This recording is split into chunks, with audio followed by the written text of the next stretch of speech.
దివ్యాంగుల కోసం రాష్ట్ర ప్రభుత్వం దివ్యాంగుల శక్తి పేరుతో ఉచిత ఆర్టీసీ బస్సు ప్రయాణ పథకాన్ని ప్రారంభించింది. ఈ పథకాన్ని ఎమ్మెల్యే ఇంటూరి నాగేశ్వరరావు కందుకూరి ఆర్టీసీ డిపోలో లాంఛనంగా ప్రారంభించారు. ఈ సందర్భంగా దివ్యాంగులతో కలిసి బస్సులో ప్రయాణించారు.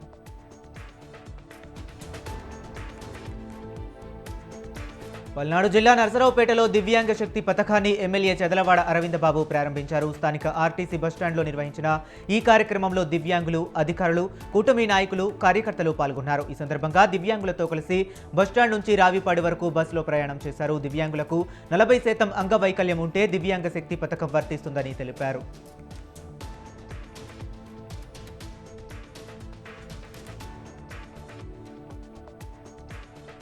జయశంకర్ భూపాలపల్లి జిల్లా చింతకాని రైతు వేదికలో ప్రకృతి వ్యవసాయంపై రైతులకు అవగాహన సదస్సు నిర్వహించారు. జయశంకర్ భూపాలపల్లి జిల్లా వ్యవసాయ శాఖ అధికారి జాడి బాబురావు ఆధ్వర్యంలో ఈ కార్యక్రమాన్ని నిర్వహించారు. వ్యవసాయం ద్వారా రైతులు అధిక దిగుబడితో పాటు మరింత లాభాలు పొందవచ్చని తెలిపారు. రసాయన ఎరువులు, క్రిమిసంహారక మందుల వినియోగం తగ్గించాలని ఆమె తెలిపారు.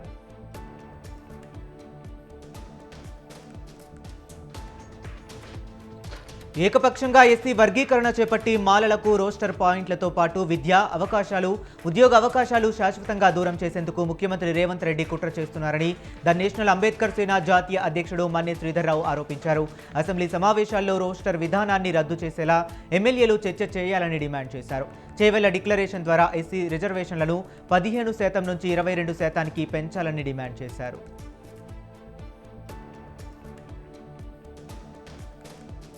కాకినాడ జిల్లా జగ్గంపేట నియోజకవర్గం డోక్రా సంఘం సొమ్ము కాజేసిన యానిమేటర్పై చర్యలు తీసుకోవాలని ఆంధ్రప్రదేశ్ రైతు కూలీ సంఘం రాష్ట్ర ప్రధాన కార్యదర్శి కర్ణాకుల వీరాంజనేయులు డిమాండ్ చేశారు. జగ్గంపేట వెలుగు కార్యాలయం వద్ద రైతు కూలీ సంఘం ఆధ్వర్యంలో ఆందోళన నిర్వహించారు. జగ్గంపేట మండలం రాజాపూడి యానిమేటర్ హైమావతి పైన అధికారులపై చర్యలు తీసుకోవాలని డిమాండ్ చేశారు.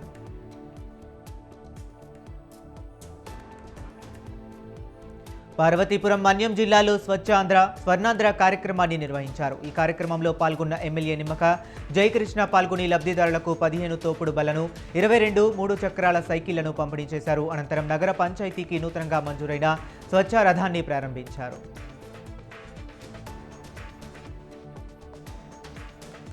వరంగల్ జిల్లా కోర్టుకు బాంబు బెదిరింపు రావడంతో పోలీసు యంత్రాంగం అప్రమత్తమైంది. సమాచారం అందుకున్న వెంటనే బాంబు డిస్పోజల్ టీం పరిసర ప్రాంతాలలో క్షుణ్ణంగా తనిఖీలు నిర్వహించారు. ప్రజలు ఎలాంటి ఆందోళన చెందాల్సిన అవసరం లేదని, పరిస్థితి పూర్తిగా నియంత్రణలో ఉందని పోలీసులు తెలిపారు.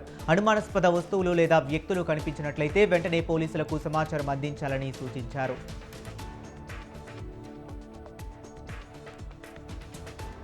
పోలవరం జిల్లా ఏసీపీ వలకు చిక్కిన రాజవొమ్మంగి ఎస్ఐ శివకుమార్పై అధికారులు కేసులు నమోదు చేశారు. ఒక కేసు విషయంలో స్టేషన్ బెయిల్ ఇచ్చేందుకు 40,000 లంచం తీసుకునేందుకు ఒప్పందం కుదుర్చుకున్నట్లు తెలుస్తుంది. అందులో అడ్వాన్స్గా 25,000 తీసుకున్నట్లు బాధితుడు వివరించాడు. మిగతా 15,000 కోసం ఎస్ఐ వేధించడంతో ముద్దాయి అవినీతి నిరోధక శాఖను ఆశ్రయించారు. పక్కా ప్రణాళికతో ఎస్ఐ లంచం తీసుకునే సమయంలో దాడి చేసి ఆయనను అదుపులోనికి తీసుకున్నారు.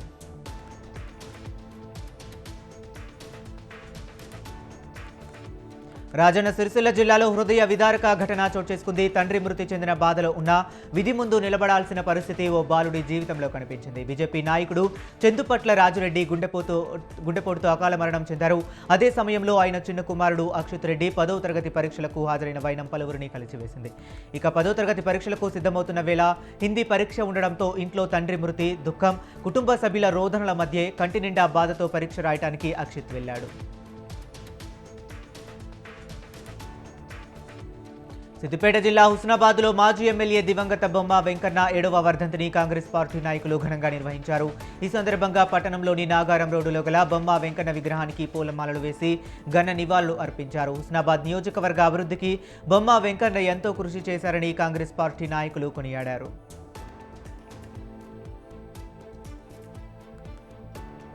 వికారాబాద్ జిల్లా పూడూరు మండలం నిజాంపేట మేడిపల్లిలో వడగండ్ల వాన పెను విషాదాన్ని నింపింది. అకస్మాత్తుగా కురిసిన భారీ వడగండ్ల వర్షానికి మేడిపల్లి గ్రామ శివారులో సుమారు 150 మేకలు మృతి చెందాయి.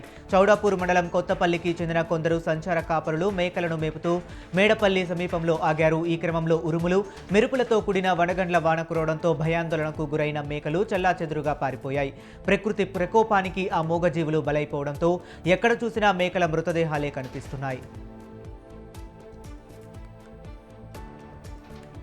తిరుపతి, నెల్లూరు జిల్లాలో భారీ దొంగతనాలకు పాల్పడుతున్న ముఠాను పోలీసులు అరెస్ట్ చేశారు. తాజాగా 195 ట్రాన్స్ఫార్మర్లను ధ్వంసం చేసిన కేటుగాలపై 55 కేసులు ఉన్నట్లు పోలీసులు తెలిపారు.